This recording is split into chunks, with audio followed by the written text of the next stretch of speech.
Good evening and welcome to another MTV Community Forum program. It's a pleasure to have you here joining us this evening. Chris, welcome. Good evening. My co-host, Chris Diali. And I'm Byron Campbell. Yes. Thank you, Byron. And again, it's a pleasure to have and welcome our viewers and listeners to another edition of Community Forum. Yeah, we have an interesting lineup tonight, Chris. Yes. A lot to talk about. A lot's been happening. Plus, we have a special guest that we're going to let our viewers know in a moment. So stay with us. We will be right back. Concerned about your general health and wellness? Do you need to know your complete blood count, lipid profile, or HbA1c? Maybe you're an athlete or work in an environment that requires regular drug screening. Interested in STI screening? What about renal, liver, or thyroid tests? All these tests, plus hundreds more, are available at Allied Laboratories. At Allied Laboratories, we are committed to providing the best service with accurate results. We now have 3 fully equipped locations to better serve you. You can contact our Grand Anse branch at 403-3488. You can contact our Grenville branch at 410-3488. Or you can contact our newest addition, the Guelph branch, at 404-3488. Or send us an email. We're taking care of Grenada.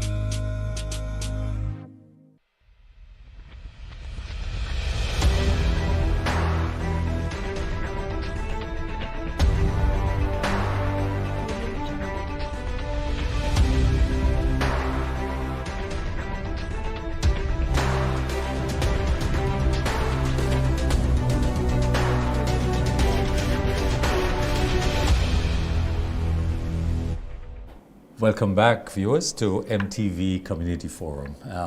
Byron Campbell and Chris Diali. Chris, clearly what's making the news this week locally is national security issues. Yeah, we're making the news internationally, albeit for the wrong reasons, most of the international networks are carrying this Grenada event. It's very unfortunate, I think.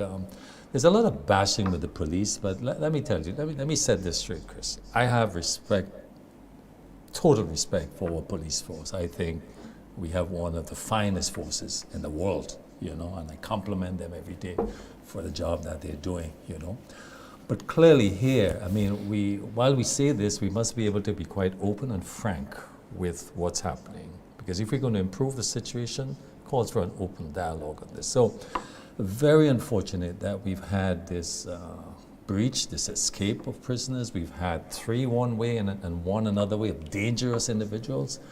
As I mentioned before, Chris, the matter's been covered by international news everywhere. And what BBC, in carrying a report, ended it by referencing the Commissioner of Police press conference. And what they said was, during the news conference on Monday, Mr. McKenzie said that Grenada authorities were working to determine whether the escape was the result of a system failure or a slip-up. So in other words, he's saying a system failure or a slip-up, I thought, in looking at the press conference, that I didn't get the sense that confidence was communicated, that we are managing this event adequately, given the international nature of it. We've been monitored, and therefore what we project is important. Yes, I'm aware, Chris, that the question of crimes and violence is not limited to Grenada, and I want to say that it's a regional issue. A lot of countries, our neighbors right where we are, Trinidad and Tobago, St. Vincent, St. Lucia, all those islands have a significantly higher crime rate than Grenada. If you go to Jamaica, as much as 45 to 100,000. It says murders, Trinidad over 30. So we are still in a very, very good position relative to, but one is bad. That's the point I'm making. But how we manage this is important, and the dialogue that we have with the media and how we solve this problem is important. So what is your take on all the events that took place in terms of how it's been managed? It's happened already. It's very unfortunate that we have the loss of lives, Are we sure? Based on what came out from the press conference. Can't find the people. Anyway, Let me just start off by saying that I agree with you that our police officers at all levels have done an outstanding job in Grenada to keep the crime where it is at. Yeah. And I think the biggest plus our police officers have is the rate at which we solve crimes. Yeah. Whether it be murder, robbery, violent issues, and it could cross over into gender-based violence as well. Yeah. So they have been doing an outstanding job. Yeah. However, in this particular issue, it doesn't seem that the press conference have given us any better assurance as to what has happened and how it's going. I mean, the commissioner was quick to say in the opening that there's a lot of things he can't speak about because it's an active investigation and they're working with their counterparts in St. Vincent to see what is going on and to investigate. But I think the issue is for the ordinary person listening to this is that, first of all, I don't think the commissioner exuded the kind of confidence in the manner in which he communicated. So that created a lot of reservations in people's mind who saw it. And one of the things, when you're an authority in those positions, you need to be clear about how you say what and what you say, and to give this kind of confidence. Because you're communicating to the world. That's You're right. not communicating. It's not a look at You had the audience. impression that he wasn't sure about a lot of things. Yeah. And at that position, you cannot not be sure. You have to be sure about what is happening and around you and so on. And if you can't, you just say, well, you can't relate or you can't answer this question at this time because of what is going on. So I think that is one. But the breach in the systems is something, yes, you need to investigate. But the other thing you say, if it's a slip up, I mean, I don't think that was, I'm not certain that is a way to communicate that. Slip up or a system failure. Yeah. But You Chris, could have a system Chris, failure, let's but- go above this. Given this, we have a Minister of National Security, Prime Minister. Should the Prime Ministers should have addressed this issue, given the nature of it and the potential? Because I want to make a point, Chris, that this has implications to our tourism product. Industry. Yeah, it does. And I think the Prime Minister, as Minister of National Security, should have come and weighed in, Yeah. particularly on not just this issue, but the other issues, the one in Grenville where the young man escaped as well. It tends to say that the police systems in these places like the courthouse and what is happening and in the police stations and so on is not up to the standard it ought to be. Yeah.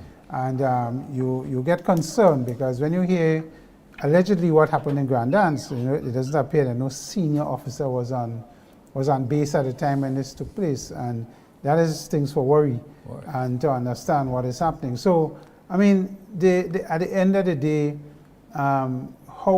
this press conference was delayed a few times before it came out. So when it came out at that time, it was disappointing to see. And then you had the issue in Grand Dance with the brandishing of the weapon and the firing of the weapon. In St. George's and in town, so you have that. I think it's a Superintendent Vonnie, dealt with and said that they have subsequently arrested the people and so on. So that matter has been dealt with. But I think there's a general thing about gun-related crime and violence with guns.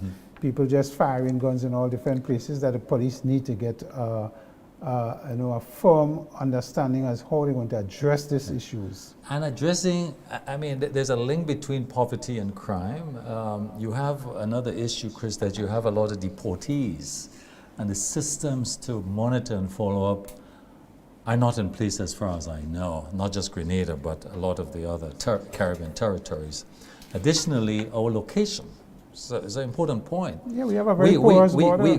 But we are located between the supplier of narcotics and the users of narcotics. The suppliers in the south and the users in the north of narcotics. So we're in the middle, and that lends itself to issues of violence with the transportation and the linkages, But poverty, we can explore the causes and certainly there's a lot to say about this, but for the time being, how we manage this situation will be very, very important. The world is looking.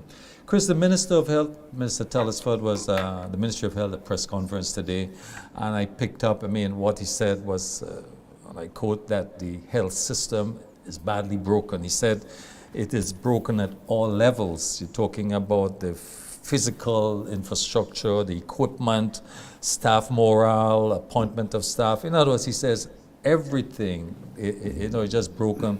How to repair what is broken is the issue. But this is 20 months into the administration. This is about 600 days, thereabouts, a long time. He's inheriting the ministry from a minister who had it for a year and a half. Is it fair to say, to continue linking the state with the past administration? Is there adequate time to have fixed things there, or at least remedy some of the problems there, in your view? Well, Chris? I wouldn't agree that he could fix it in 20 months or 18 months, based on the nature of some of the problems. Yeah.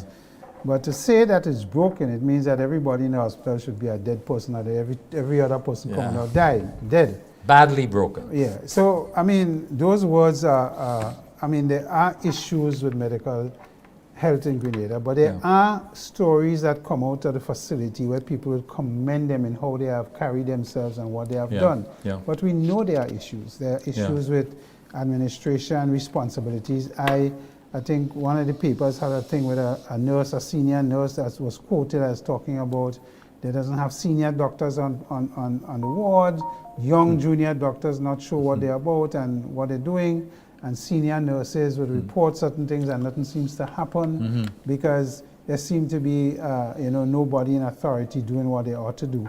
But Byron, probably we need to go back a little further. The hospital, and I always say, a lot of the problems that we have in Grenada, we cause them ourselves. And the gun violence is one. When you see how the crowd dealt with the police officers in the Grand Dance issue, right? And then we quarrel and say, oh, police officers are not doing what they, but nobody respecting the law and the officers. And we create that environment and then we quarrel when things happen and we're shooting all about the place and we want the police to get serious about it. So we as citizens doesn't help. Same thing could say with the hospital. A lot of the problems we have in the hospital comes from our own people there. You know, probably we don't like to say it, but a lot of the things that happen, the drugs not being on there, where is that going? The things in sheets and equipment in the hospital, what is happening? There's no maintenance program in place. And this is not happening now. This is happening many, many years over more than one administration. Continues, so the issue here is we could talk about putting in systems and controls and all of that, but are we prepared to deal with the heavy and hard issues when the controls are not met and it's not being dealt? And I don't think we are, because there's politics involved, I always say. So we have new facilities and we talk about we want to build a new hospital. The one in the current general hospital is a waste of time. You can't get things and equipment and working. We just built a new facility in Guelph. Yes. We can't staff it properly, we can't equip it. And then we're talking about this administration, talking about putting on a new facility in... well, not now, in the future. This is futuristic. Well, they're talking about doing it. Yeah, they have the land okay. already and they're looking for monies to do it, and it's a teaching hospital. So what you're suggesting is that the priority should be fixing or rectifying Byron, the broken system. Then. We have a policy that was enunciated that primary health care must be the focus. In other words, all the health centers we have, we must have a doctor on call 24/7. We must have basic equipment to do the basic to stabilize people and have the medication appropriate. If we concentrate on that, probably then we could deal with the general hospital in stages, because we need to understand. Remember, you could go to the general hospital, depending on the amount of work you have to do for a blood test, and get it for probably 100% less than if you go private. So something is wrong with how we cost and what we do. So there's numerous issues I'm saying. But to say that you inherit a broken system, badly broken, and nothing has been done by your administration to stabilize or put things in place to deal with the break. You're also criticizing the minister that was there before, that he did nothing. Yeah, because a year and a half is a long time, relatively long time. Chris, I want us to go a little regional. Here's the thing. Caribbean Development Bank focus for 2024. They're projecting, listen to this, in nearly 9% economic growth for the Caribbean, 8.6%. That's large. But what's interesting, this increase is largely attributed to oil increase production in Guyana. If you take out the oil production part of it, it drops to 2.3 regionally. You understand? So overall it's 9, almost. But when you take out Guyana, it dropped to 2.3. But what's interesting is what pushing that 2.3 is primarily it's going to be primarily tourism. Interesting. But the bank voiced a lot of uncertainty, particularly with international commodity price increases, the war, the Middle East conflict situation, the Ukraine-Russia conflict, so it is not sounding a glorified picture at all. Particularly the commodity price increases. What's your take on this? What would you see? It's not only on energy that we're seeing these increases, even in food, wheat and wheat-related products are seeing steep increases. And in my industry, we're looking at increases coming from the second quarter into the third quarter already. And that is allied petro industries. So there is going to be a step up in increases in commodities and food items and so on, which is going to create an inflation steep for us in these parts of the world. Even though it's going to be a delayed inflation increase, imported inflation, it is going to be there. But the issue for the region, I mean, tourism is very robust, is doing very well because of the same wars and conflicts in that part of the world. People are not, remember, Israel is a place that tourism is a major GDP earner for them. Nobody going there now. So all of that traffic is coming to the Caribbean and the South and Latin America and so on. So from a regional point of view, once these wars continue to be protracted and go on for long periods of time, you're going to have a situation where tourism is going to be bolstered in this, because we're still a region of relative peace from war and so on. Yes, we had the crime issues, but it's basically managed. So a lot of people still come into Jamaica and other places, and you'll find that will happen. The other regional thing taking place, you had the 46th regular meeting of the Conference of Heads of Government taking place in Guyana earlier this week. But what was interesting on Tuesday, the headline, the focus was advancing the CARICOM agri-food systems, and the agenda was prioritizing regional food and nutrition security. I mean, this is so welcome because we have a crisis in this area. That is our food systems and our nutrition and food security. It's a real issue here, and right here in Grenada, it's an issue. If you go, we talk about this all the time, every week. You go to the supermarket, what is the amount of our local foods? What is the value of our food inputs? Where is it going, up or down?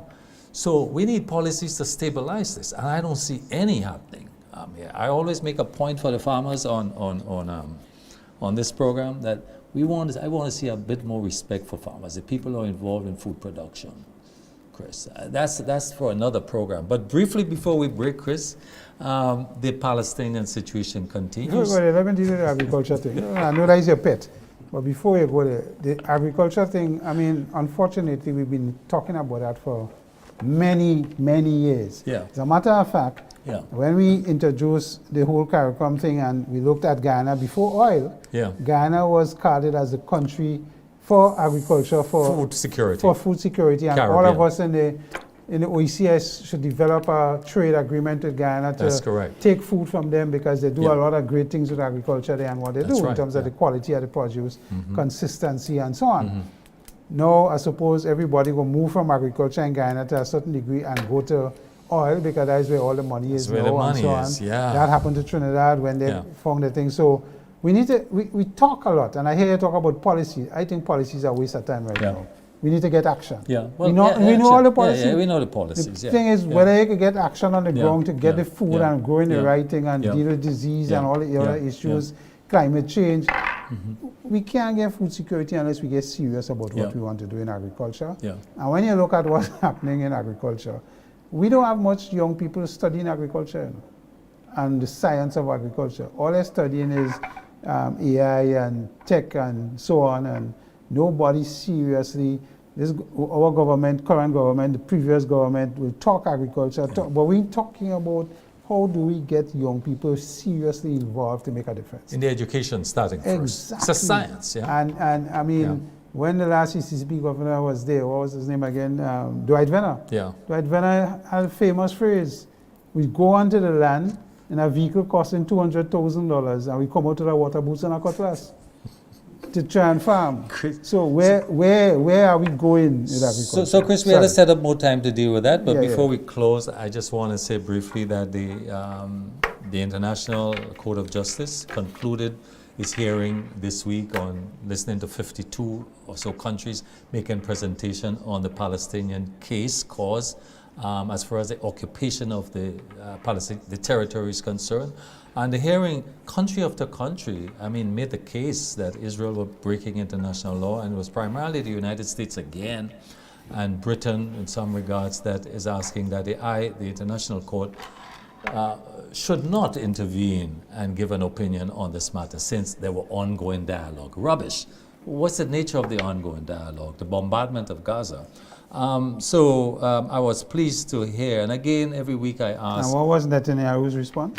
Well, he's not minded about this at all. He's budging. He's not budging. He says he's going troops to do what he had to do. So.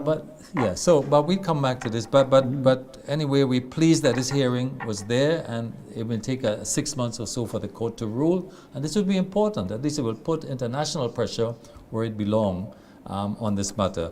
So we're going to take a short break, viewers. When we come back, we'll have with us, let me tell you who's coming with us, Derek McKenzie. He is the president of the Grenada Bus Owners Association, and we're here to talk about what's taking place in this subsector. Very important. Stay with us. We'll be right back. Concerned about your general health and wellness? Do you need to know your complete blood count, lipid profile, or HbA1c? Maybe you're an athlete or work in an environment that requires regular drug screening. Interested in STI screening? What about renal, liver, or thyroid tests? All these tests, plus hundreds more, are available at Allied Laboratories. At Allied Laboratories, we are committed to providing the best service with accurate results. We now have 3 fully equipped locations to better serve you. You can contact our Grand Anse branch at 403-3488. You can contact our Grenville branch at 410-3488. Or you can contact our newest addition, the Guelph branch, at 404-3488. Or send us an email. We're taking care of Grenada. At Maitland's Motor Sales and Rentals, we sell engines for all makes of vehicles. Toyota GT Corolla 6-speed, Toyota MR2 and Evolution 3. We've got transmissions for Toyota Noah, 2.0 Suzuki Escudo, Toyota Corolla. Windscreens for Grand Vitara, 2 and 4-door Escudo, Toyota Corolla front and back, and Suzuki Escudo wheel covers. Also available are motor oil, oil filters, crystal headlights for Toyota Corolla, brakes for all makes of vehicles. We sell C16 and Q16 racing fuel. Special prices on oils and accessories for customers who purchase vehicles from us. You're never left undone because we source the part if we don't have it. Maitland's Motor Sales and Rentals, empowering people through mobility.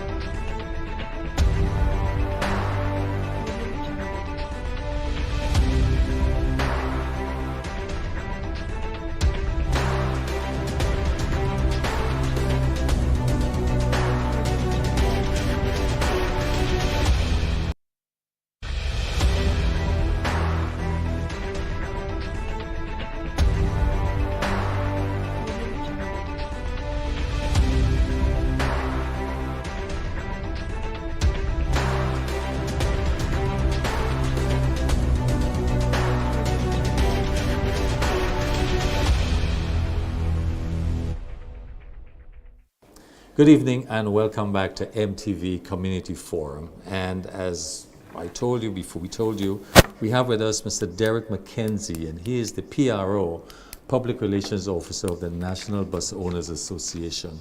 Welcome, Brother McKenzie, to Community Forum. We're pleased to have you, sir. We know bus drivers, owners have a long day.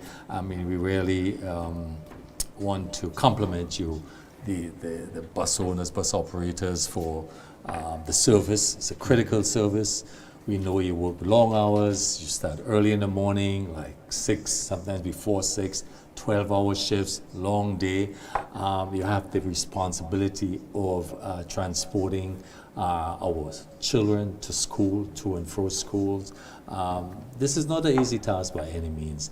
You have various challenges. But I want to, recently the association was involved, still involved in a campaign to stop violence on buses, and you're in fact asking the public for the support in curbing this problem. Tell us about this, Sir Mackenzie. What type of violence that we have? What type of violence? What happened for the association to move to this level, to sensitize the public of what's going on, asking for support to curb this trend? First, let me say good night to the viewership, and it's a pleasure being here tonight to discuss public transportation, privately owned. Yeah. Violence, what caused us to go with a campaign with the violence is a string of items. To work at the night, people want us to work at night, that's one. And if we were to start with night service, and we're talking not very late night, that's 7, 8 o'clock, there have been a string of activities, especially in the Eastern Main Road, about 6 weeks ago, where operators, people failing to pay, and that ended up in gun violence too. We also had persons being robbed there before with cutlasses and these kind of things. Like, so security for operators to work is paramount to us. It happens in the day, and we're talking about all kind of violence. People not only failing to pay, but cutting your seat. So it's a lot that's been happening in the industry, and so when the recent act that happening in terms of violence, we decided to go on a campaign, national campaign, as a matter of fact, stamping out all type of violence. So we're looking for partnership, even sponsorship, so that we can do some of the posters, and we start posting them on some of the buses already. I think it's a national problem that all of us have to come on board to address, not only the association, we only taking the initiative in our industry to try to combat it. You're addressing it, but to bring a solution, we must identify the root cause. What do you think is generating this? What is causing this, in your opinion, in the association's opinion? Well, maybe lack of cash, that could be one. Yeah. It's deliberate that some people just blatantly don't want to pay. Substance abuse, and disrespect to operators. What age group you see this among? I mean, on average, what demographic we see in here? Is it primarily young men, young women, both? And what kind of age range we talking? It happened with teens. It happened with people in the 20s, and as far as 30s and early 40s. Well, the prevalence is where? In the young or in the more like the teens and 20s. Yeah. So it's in that age group that we see the problem. You know, it's interesting to hear you talk about this, because, you know, you never hear about that in general. Because we hear, and this is a topic that we discussed all about, why do bus operators stop operating at 7 o'clock, generally? And particularly for, commuters in far north and St. Andrews and Surtees, you can't get a bus from the terminus if you only get there by 5 o'clock. Because they stop early, or they stop and there's the last trip up and down, not even down, up.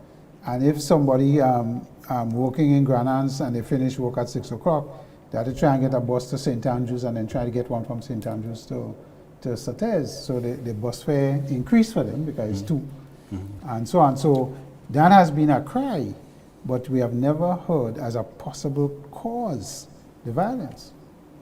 Well, violence is a part of that way. Buses don't really work late. But to address the problem with transportation after 7, for instance, in the western side or on the eastern side, like Eastern Main, these are 2 very, very long routes. All right? We would have come up with solutions that we could split the route. For instance, we could have a substation in Latant, have a substation in Guelph, and the distance, and there's a price disparity there too. Not only that, it costs $4 from St. George's to Latant, or $4.50 thereabout, and it costs $6.50 to go to Grenville from St. George's. Likewise, to go to Sotels, it costs $4 or $4.50 to get to Guelph, and it costs $6.50 to go to Sotels. So what you would find, the operators would get to Guelph and turn and go back up for $4 instead of having to come down and have to go through Mount Morris and all these bad roads to come to St. George's. And then we have a problem. The other problem is that pirating. I think for the transportation system, for us to function or to get it to what is acceptable, we must calm down on pirating. But don't you have policing to monitor this? Because to operate a bus, you need a sticker. You need to have an H. So if you pirate and you probably have a P, and you certainly don't have a sticker. So it's visible, something that can easily be monitored and controlled. Is this happening at all? You saying pirating is an issue? It is the biggest issue. Are they filling a gap, by the way, where you are not supplying transportation? I would not say that. I would say that if we should allow people to come through the right channel to work and not promote something that's illegal. Okay. Right? Apply, get the right class of license, get the right plates, because part of the problem that we have, and we did a video highlighting that we have, especially in Grand Anse to me, I think is really dangerous. We have the P plates, which are not licensed and insured to operate commercially. That's a problem. And if God forbids, and it happened actually where people have gotten hurt and there are no compensation, and we are on the tourist belt. And when the tourists, they just see they see us as a van, they don't look at plates, they just step in. And if God forbid something happen, then we be talking something very, very terrible for the tourism industry. So I'm saying that we need to fix that. And part of the other problem with pirating is that that's why we have we zone the buses. So by no right, a zone 5 bus should be operating on a zone 4. It only gives you 3 reasons for that. One, it allows you, if you're living on a route between 5 a.m. and 8 a.m. in the morning, to make a trip to your place of commencement.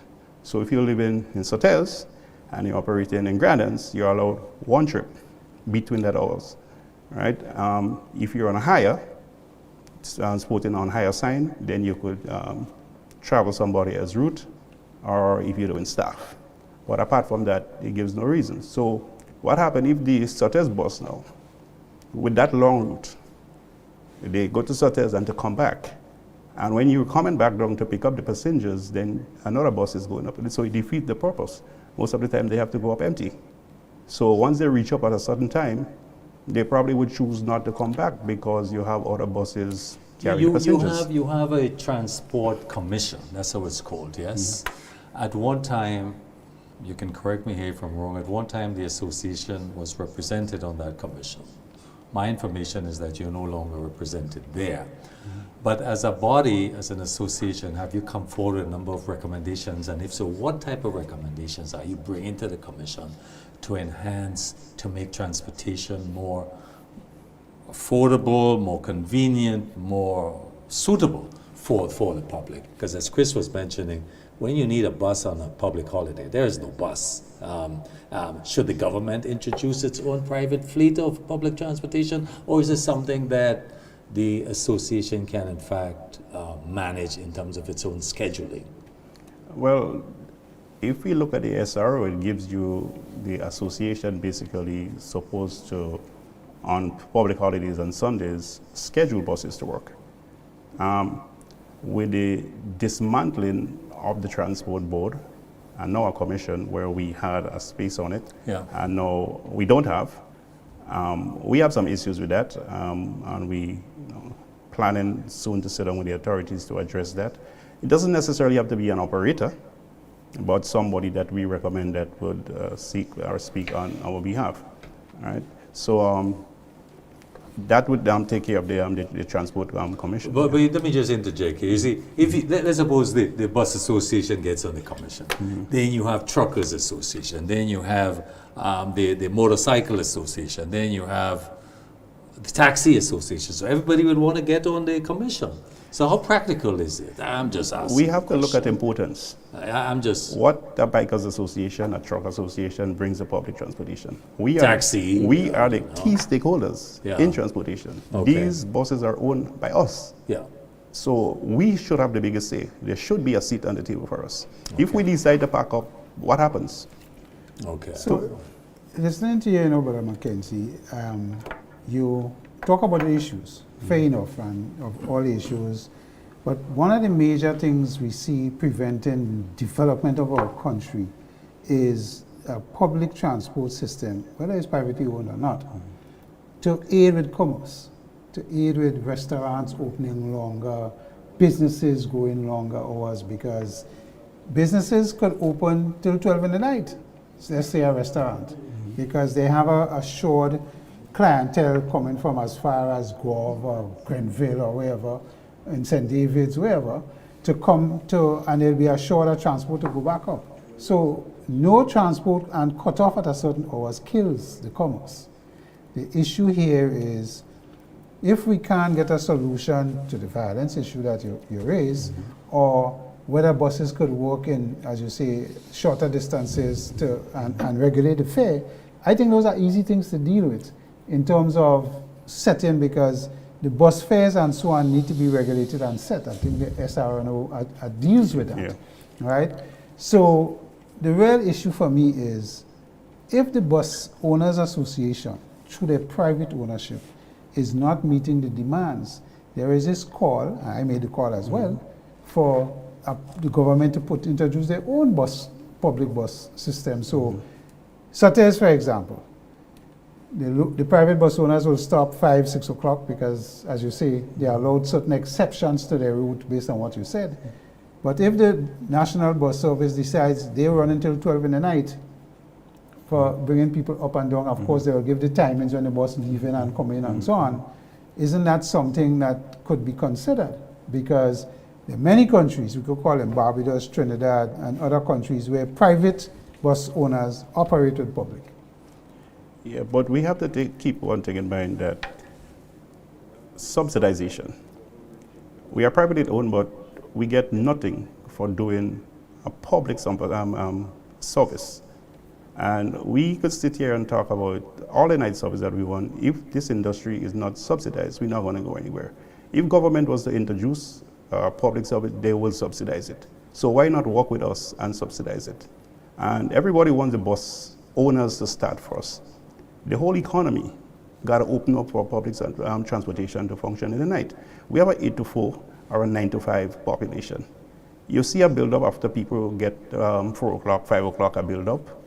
And after that, what happened? Who are our targets? Yeah, but let me chicken and egg situation. No, but let me just finish. Yeah, Who are our sure. targets? If you finish work 5 o'clock and we take these people home, who are we targeting? With the people that would stay in the bars, drink, don't want to pay? What I'm saying is, the whole economy has to open up. Businesses has to open up, have to open up late too, because you have to take it down. Let's look COVID as an example. When this country was shut down, we had what you call essential services. But we thought, he said, when the essential services happen, where we was getting bricks, where we getting gas, where we getting a tire shop. So if the tire shop closed, and the gas station closed, and we get a flat, and something happened, who are we calling to? Yeah, what I'm saying, the whole economy must open. Hold on. We have gas stations opening 24/7. 12 o'clock. Some go 24/7. Which I don't think right now. Decall is open up to 12 o'clock. They don't open anymore. Right. So but they say the chicken and egg. Decall will tell you why burn and create costs with light and all of that, and buses not there to patronize, right? Because he wouldn't open and just keep opening and nobody come in and take gas. I just say, Granans, as a good example. We have restaurants in Granans that open late, but they can't go beyond a certain hour because the target audience cannot get to them. It's only people with a vehicle or within immediate environs can get there. So they will tell you, why keep staff, put them on shift if nobody gonna come to the restaurant, because nobody can get transport to come from inner country down to Granans. So you see my issue. But I think we're saying the same thing. We're saying that the economy must open up, because you're talking restaurants. But why would I open and employ staff and get nobody? Then because they can't get But the transport. question reverts, why would we walk and there is nobody to carry? So what I'm saying, let's do it together. Let's collectively, let's get the businesses open later and not only depend on somebody that going in a bar to take a drink. And we have to, it happens, Grand Anse is one of the routes that you could almost get service almost any time in the night. Yes, Right. and why is that? Yeah, and the thing about it, how many buses, they struggle to get a few passengers after a few times, and their life is at risk. So it's a lot that we have to take in consideration. I'm saying let's do it collectively. It can be done, but let's sit down, let's plan, and not only when you depend talk on us. about subsidies, what are you talking about Yes. specifically? We're talking about concession on gas. We're talking about concession on new buses. What's the average cost of and a new parts. bus right now? Well, with right taxes? now, a new bus is $164,000. And not only that, we can't even get, if we want to buy a new bus now, you can't. The wait on a new bus is 8 months, if you call Mr. 8 Steele. months. And Huggins is not bringing in any buses right now. Really? So here's the thing. Let's talk about the importation of vehicles, because the cardboard continues to arrive in St. George's Port monthly. Yeah. If you're commuting to Grand Anse, it takes you twice the time now. It used to be 20 minutes. Now it's 40 minutes, or sometimes more. And this is because there's more and more vehicles on the road. For a bus operator like yourself, for example, it's going to take you a longer time to do this commute. You know, whereas it used to take you 40 going, it's going to take you almost 2 hours to make that Less one trips trip. in a day. Less trip in a day. So less income for you. You're probably burning the same amount of fuel because your bus is on the road. Any recommendation you're making? How do we manage transportation in Grenada from a traffic point of view? As you're on the road every day, you see what's happening. What could be done to improve that situation? First, let me say there was a lot of money has been spent on a study that's supposed to provide us with all these answers. Currently, we await a copy of the transportation study. Okay. From our perspective, what priority is given to public transportation? You have everybody, yes, as your first job, you want to buy a car. And I'm not saying that maybe they shouldn't, because people want to move, like you say, in the night, and they can. But when you have a bus moving with 17 persons, and we don't have bus lanes, there's no priority, no consideration for us. This is our office. The street is our office. Then you have persons who would have gone and make their 9 to 5, and they're probably hanging out, and people would say that bus operators obstruct and they do this, but it's a system that causes us to operate like that, because you are infringing on us. You are obstructing us in our office, because there are no specialized lane designed for us to take 17 There's no buses. priority for public transport. Because No, you in your I'll car, come to we have how many cars on the road? At one person in every car. But then we're trying to get 17 persons to St. George's, and no priority for us. Yeah, but you could say that operates in almost every country where buses operate. Tell me a country where, let's Priority take Barbados. roads. Trinidad is the only exception for their public buses. Yeah. I know but private buses, they don't have no special lane. You're in the same traffic lane as everybody else, private car owners and other buses. The question is that fair? Grenada cannot be compared to any other part in the world. Our transportation system is unique. We're the only country in the world that operates like that.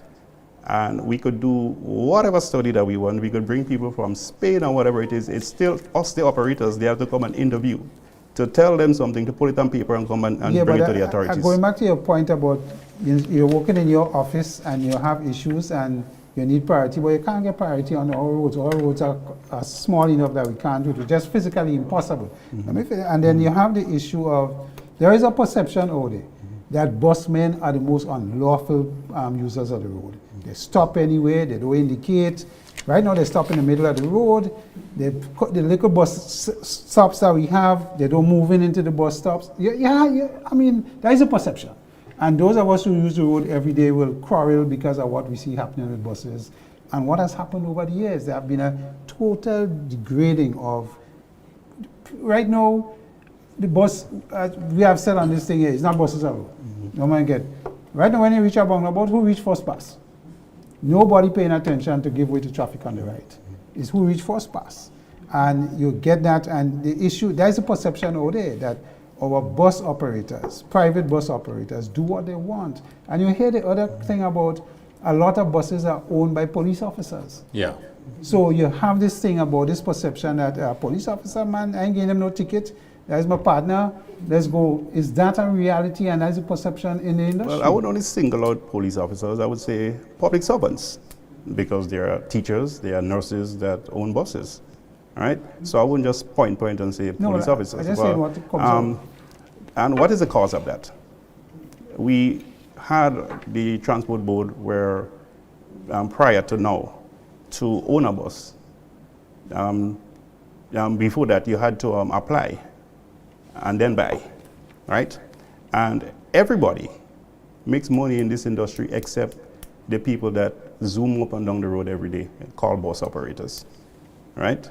The bus price has gone up, then you see what happened. The dealership makes money.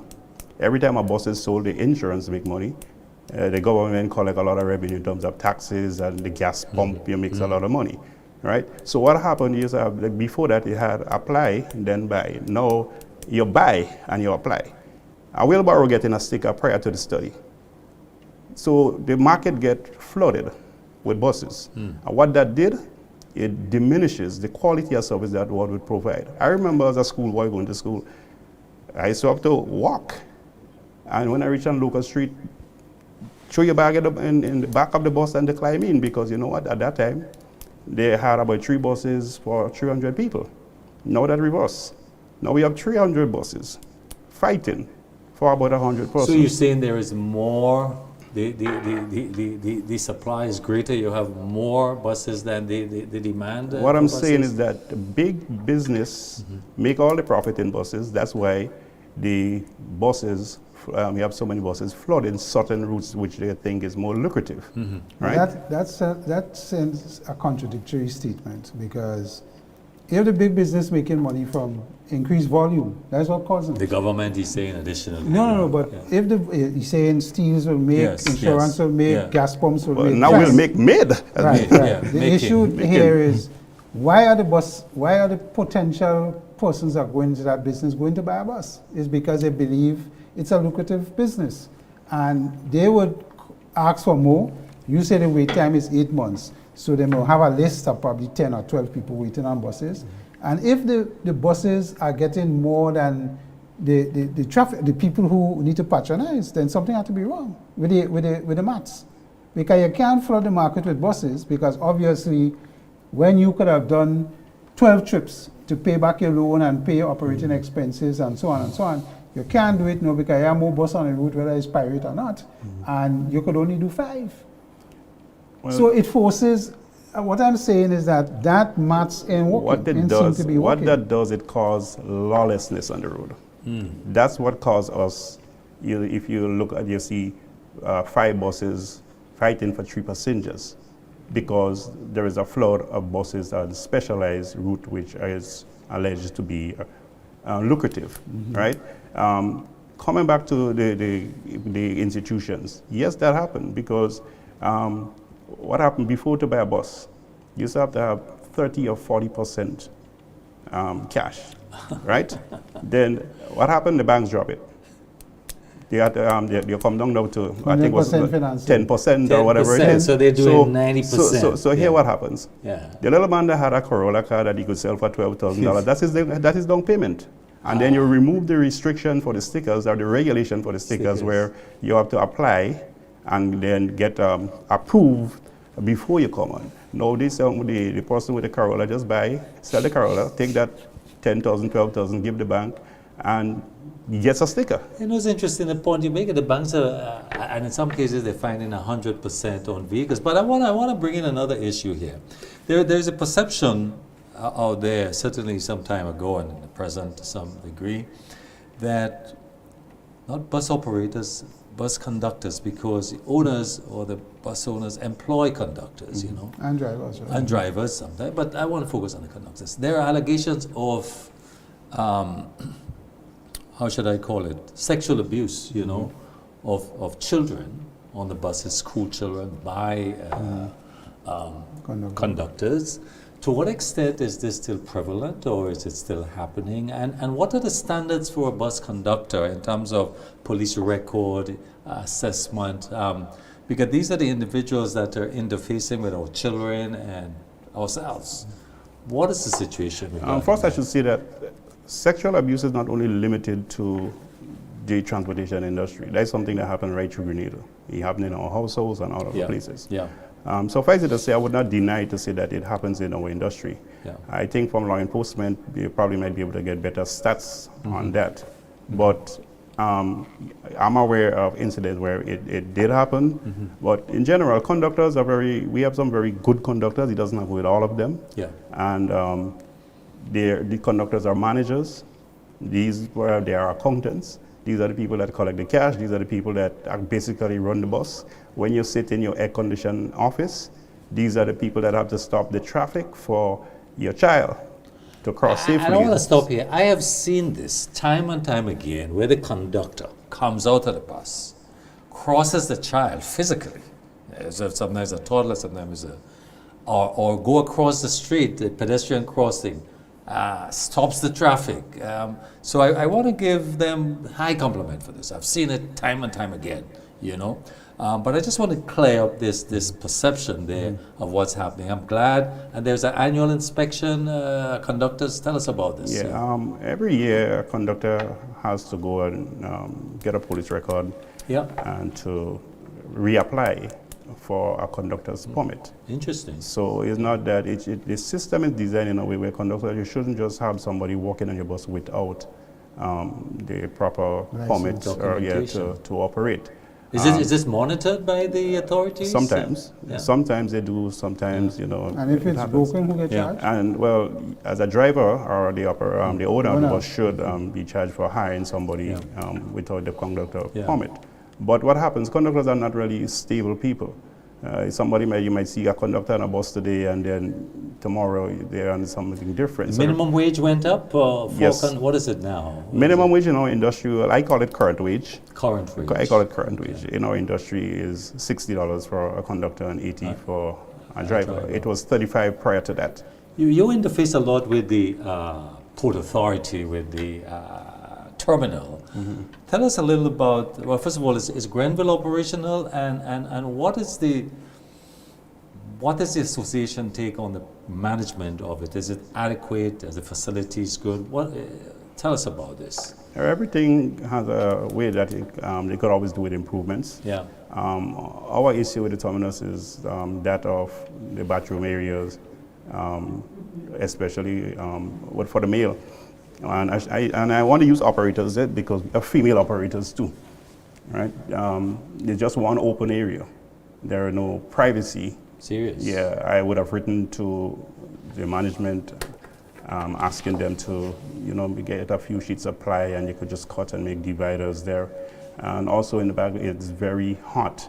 Over the Grandans area, where the Grandans, we have the holding bay. That's in the back where the buses stay before they actually go on the loading bay. This is the only area in the terminals that's not covered. The others they're stationed under the concrete, so they are in some sort of shade.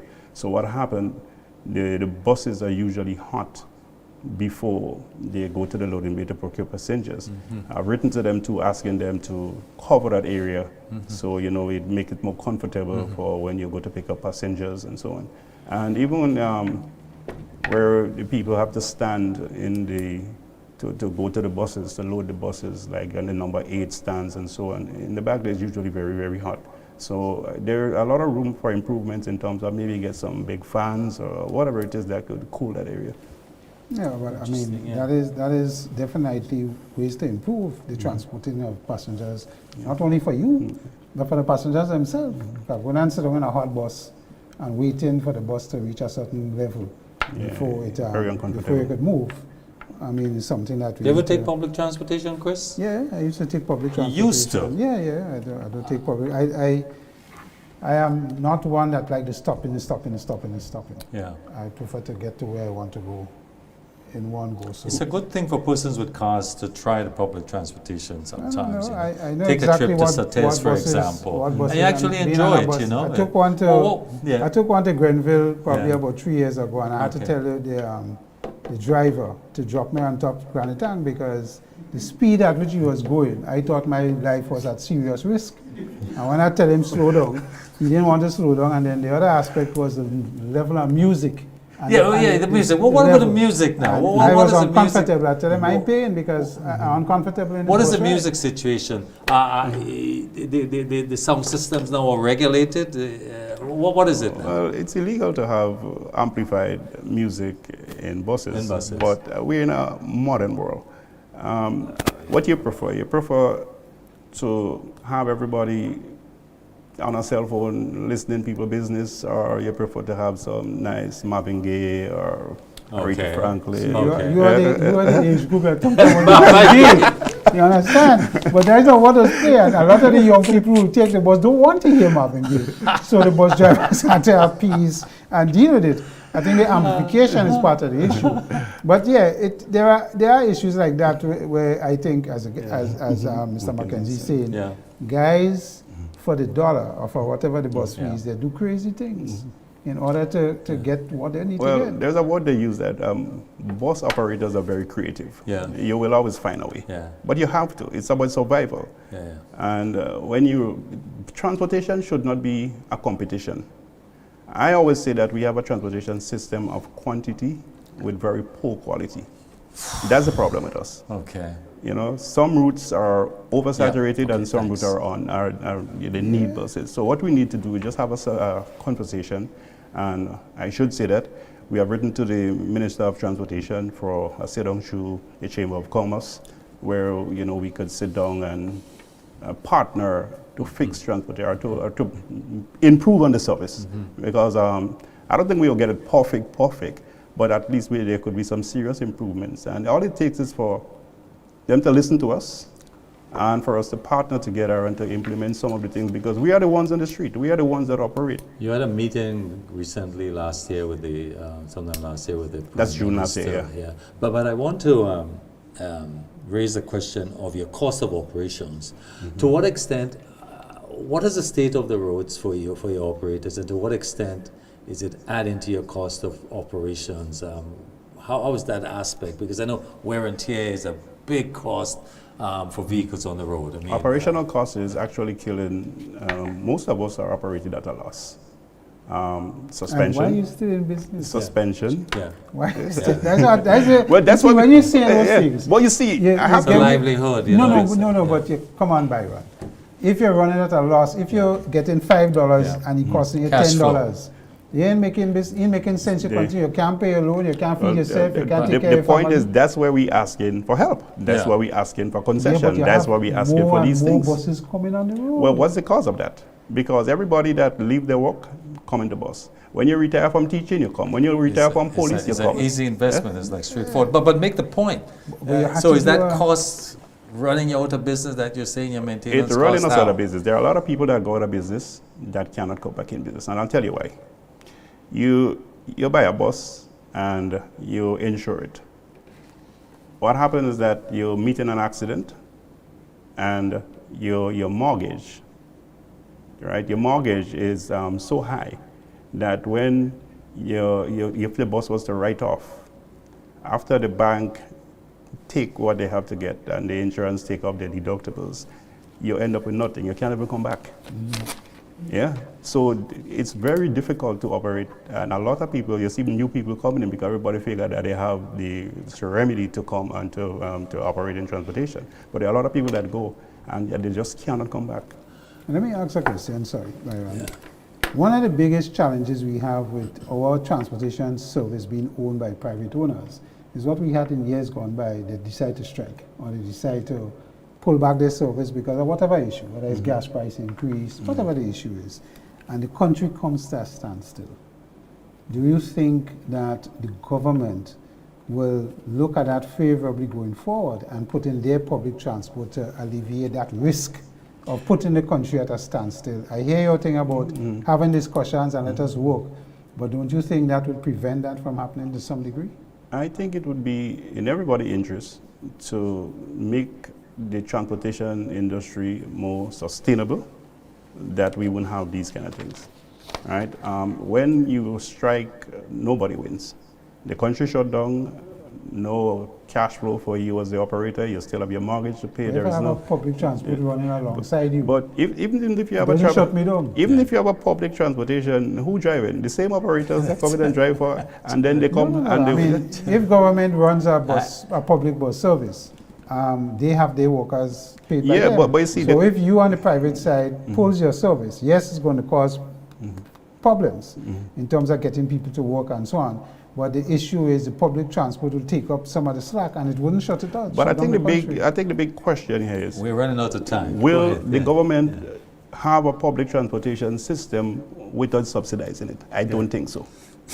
No, well, I mean, whether it's subsidy or not, if the government, let's say the government was to So bring the in- point he's making, subsidize them. No, I That's the understand point. that, but Yeah. that doesn't get away from the fact that the bus transportation Can- service can- is can- owned by right, private yeah, owners. and they can do and they can do anything. it anything they want. That's correct. And the risk to the country Yeah. is that you need to have a public. That's why all the other countries that we talked about earlier have a public running alongside the private. So they could bring the buses and do the night service.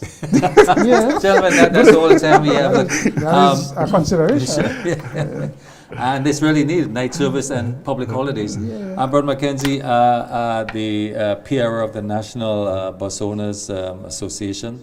I want to thank you very much for joining us on MTV Community Absolutely. Forum. It's very important. I want to big you guys up for, and women, as both male and female operating buses, are important services, transporting our children to school day and night, the safety of them, and essential service, I call it. So I want to thank you very much for being on Community Forum. Thank you very much, and all Thank the you for best. having me. And Viewers, that's what you need thanks. to push for. It to become an essential service. Viewers, that's all the time we have. We want to thank you for joining MTV Community Forum. I want to thank our technical team here. We'll see you same time next week. Bye-bye.